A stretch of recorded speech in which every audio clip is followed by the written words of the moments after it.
Salut Westrack, aujourd'hui je continue les interviews avec les Normands sélectionnés pour les Inouïs du Printemps de Bourges. Vous le savez, c'est un tremplin pour les artistes émergents. Et aujourd'hui, au bout du fil, je suis avec Romain, ou aussi appelé Cham. Salut Cham. Salut, enchanté. Merci de me recevoir, c'est cool. Avec grand plaisir. Cham, tu fais donc partie de cette sélection des Inouïs du Printemps de Bourges pour la région Normandie. Tu défends notre belle région. Pour les auditeurs qui peut-être découvriraient ton projet avec la sélection, tu peux nous en dire un petit mot. Qui es-tu, Cham? Depuis quand est-ce que tu fais de la musique? Du coup, je m'appelle Cham, je suis un rappeur rouennais. Et ça va faire maintenant 5-6 ans que je fais du son, et puis 3 ans qu'on s'y est mis plus régulièrement, plus assidûment, pour essayer de défendre des beaux projets et faire ça un petit peu plus professionnellement et de manière plus grandiose. Et puis c'est vraiment à la période du lycée où avec des copains on est vraiment devenus assidus du rap en tant qu'auditeur, et en fait c'est devenu assez naturellement quand on a eu envie de créer, c'était là-dedans qu'on baignait, et donc du coup c'était assez naturellement qu'on s'est tourné vers le rap et ses codes, parce que c'était ce qui nous parlait le plus et puis ce qu'on avait envie de créer. Et toi, tu viens donc de Haute-Normandie, de Rouen. On le sait, hein, la ville de Rouen est souvent étiquetée comme ville rock, comme la Normandie. Est-ce qu'il y a quand même un vivier d'artistes plutôt dans ce domaine du rap? Ouais, tout à fait. Il se passe des choses à Rouen, effectivement. Il y a quand même une très grosse scène rock, et donc du coup, on doit réussir à créer notre espace, à créer notre place, même si les styles musicaux peuvent se confondre et se lier. Mais il se passe des choses pour y être. Je sais qu'il y a beaucoup d'artistes et de rappeurs, notamment normands, et des événements qui ont lieu, qui se créent avec des musiciens, avec justement ces différents supports, ces différents moyens de diffusion, et c'est très cool. Il se passe des choses et il faut rester branché sur Rouen, parce que je pense qu'il y a de quoi faire et de quoi écouter vraiment. Et pour découvrir ta musique, donc il y a déjà 2 EP qui sont sortis sur les plateformes de streaming, notamment l'Almanach. Est-ce que tu peux nous parler un peu de ce projet fort qui, je pense, est très conceptuel? Ça représente bien, en tout cas, l'esprit de ce que tu fais? Ouais, tout à fait. C'est vraiment le projet sur lequel on a le plus travaillé. On a mis du temps et vraiment du cœur à l'ouvrage. Comme tu l'as si très bien dit, c'est un projet un peu conceptuel qui retrace un petit peu l'univers d'un homme au travers des saisons, et du coup qui colle ses émotions et ses sentiments à ce qu'il observe autour de lui. On l'a vraiment travaillé comme quelque chose d'assez contemplatif, et le but étant de réussir à dépeindre des beaux tableaux, à la fois sur l'univers qui nous entoure avec les saisons à chaque fois, et à la fois sur ce qui se passe à l'intérieur des cœurs quand tout autour de soi change. Et on l'a vraiment travaillé comme quelque chose comme une boucle, comme un cycle, avec des transitions qui sont très fluides, dans lesquelles on peut se perdre en débutant à n'importe quelle saison, et en fait se perdre dans cette boucle en passant d'une saison à une autre sans réellement s'en rendre compte, et en naviguant au travers de cet homme qui navigue lui-même dans les saisons. J'ai toujours voulu défendre quelque chose de beau et des tableaux vivants un petit peu, pour réussir à dépeindre ce qui m'entourait. Et puis c'est parti d'un constat assez simple qui était effectivement, pourquoi est-ce qu'on se sent plus jovial en été plutôt qu'en hiver où tout est froid. Et en fait on se rend compte que l'univers, ce qui se passe autour de nous influe beaucoup plus qu'on veut le croire, et j'avais envie de traduire ça dans un album. Et donc du coup on a vraiment poussé le délire très loin pour justement créer ces transitions, pour dépeindre ces tableaux. Et c'était vraiment issu un petit peu d'une histoire personnelle au départ, et puis on a tiré les fils, dénoué les nœuds pour créer quelque chose d'un petit peu immortel dans lequel chacun peut se retrouver.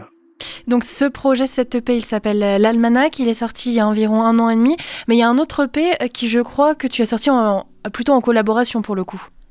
Ouais, tout à fait. Après Almanach, on avait sorti un autre projet qui était Fragrance Volume 2, qui développait d'autres univers et puis d'autres sonorités. Et en connectant justement avec cette scène rap de Rouen, il y avait vraiment un esprit de collectif où on avait vraiment envie de grimper entre guillemets ensemble. Et ce collectif s'est traduit là tout récemment par un EP commun avec le rappeur On Jazz et le beatmaker Tonklé, tous deux issus pareil de la scène rouennaise. Et c'est un EP 3 titres qui développe un univers où chacun réussit à développer son univers personnel, tout en connectant avec celui des autres, et en créant encore une fois un petit voyage de 3 titres, mais sur d'autres choses, toujours en collaboration avec aussi Kidzoy, qui est un artiste peintre rouennais, qui est à la DA de tout le visuel de ce projet. Et puis voilà, et puis 700, c'est également un trompettiste. Il y a vraiment cette envie de collectif, de faire des choses ensemble. Et voilà, donc je vous invite à le découvrir, ce petit EP 3 titres, c'est facile à écouter. Et puis vous m'en direz des nouvelles. Avec plaisir. On peut dire que pour ce début d'année, tu es bien occupé. Alors aujourd'hui, à l'heure où on enregistre cette interview, tu passes ce soir au 106. Et puis il y a une autre étape, bien sûr, c'est la semaine prochaine, mercredi 28 janvier. Un autre passage au 106, mais là c'est autre chose. On passe de la scène du club à la grande salle. C'est pour les auditions des Inouïs. Ouais, tout à fait. En fait, c'est vraiment cette audition des Inouïs qui m'a permis de débloquer et d'accélérer beaucoup les échéances, notamment par le fait que ce soit au 106. Là, ça m'a permis de me rapprocher de la structure, d'Arthur, Julien, qui chapeautent un petit peu tout ça au 106, et du coup, qui m'ont donné l'opportunité de jouer ce soir, donc du coup, sur la première partie de Moji Yes Boy. Et vraiment, c'est vraiment une des belles opportunités, des belles rencontres, et puis aussi une forme de reconnaissance, parce que c'est l'aboutissement d'un travail de la scène qu'on a essayé de construire l'année dernière. Et j'ai beaucoup de gratitude, beaucoup de reconnaissance pour ça. Puis ça va être très cool. On a hâte de faire découvrir le projet et les projets à ceux qui viendront ce soir et mercredi pour tous ces concerts. Et cette question, je l'ai posée à tous, mais j'ai l'impression que tu vas pouvoir nous en dire plus, puisque toi-même, tu joues pratiquement à une semaine d'intervalle dans la même salle, enfin en tout cas dans la même salle de concert, peut-être pas sur la même scène. Je demande toujours, est-ce que pour les auditions spécialement, parce que mercredi c'est un concert, hein, les artistes se produisent devant un jury mais aussi un public, est-ce qu'il y a des différences dans ce que tu proposes habituellement ou dans les concerts?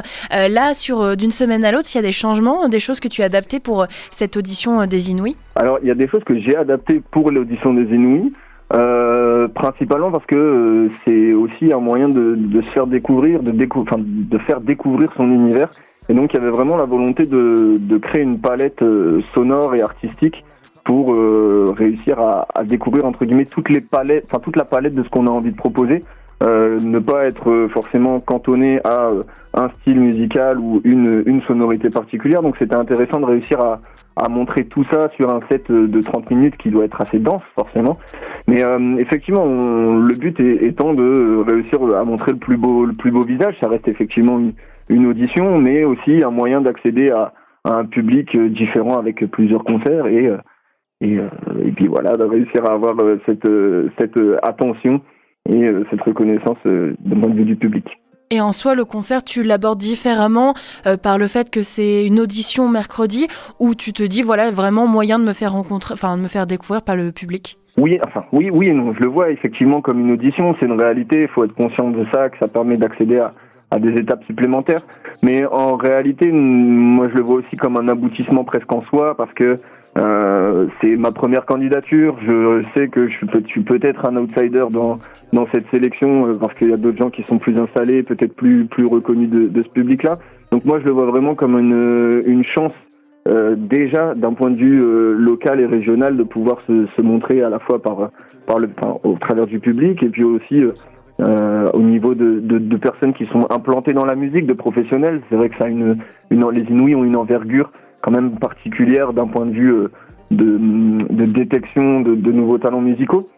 Donc effectivement, il y a toujours dans un coin de notre tête l'idée de pouvoir aller au Printemps de Bourges cet été à Paris, mais il y a aussi vraiment le fait de vouloir faire de ce concert-là régional le 28 janvier un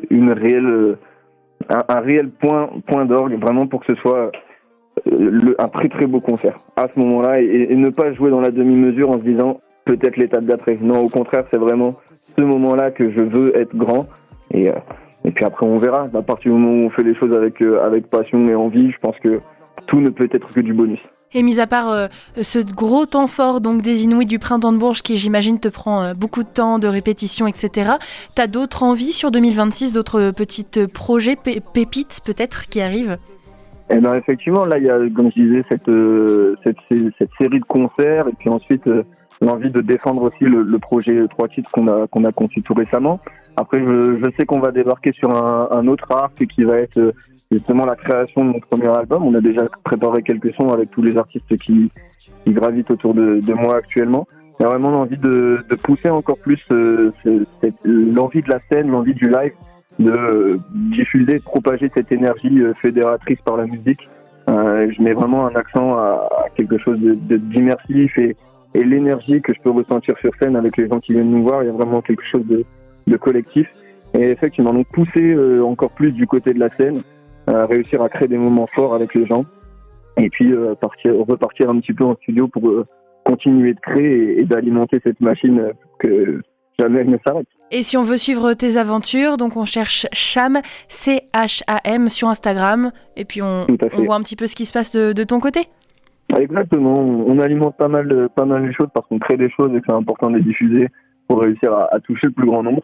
Et il se passe des choses d'un point de vue scénique, d'un point de vue création. Donc hâte d'accueillir tout le monde et que tout le monde puisse découvrir un petit peu mon univers. Eh ben écoute, on va te libérer pour ce concert donc ce soir au 106. Et puis notez bien la date du 28 janvier pour la sélection des Inouïs. Merci beaucoup Cham. Merci beaucoup, avec grand plaisir. C'était un honneur, merci. Merci. Et pour les auditeurs, n'hésitez pas à vous rendre sur le site de west-track.com pour écouter les autres interviews avec les autres sélectionnés de notre région. À bientôt.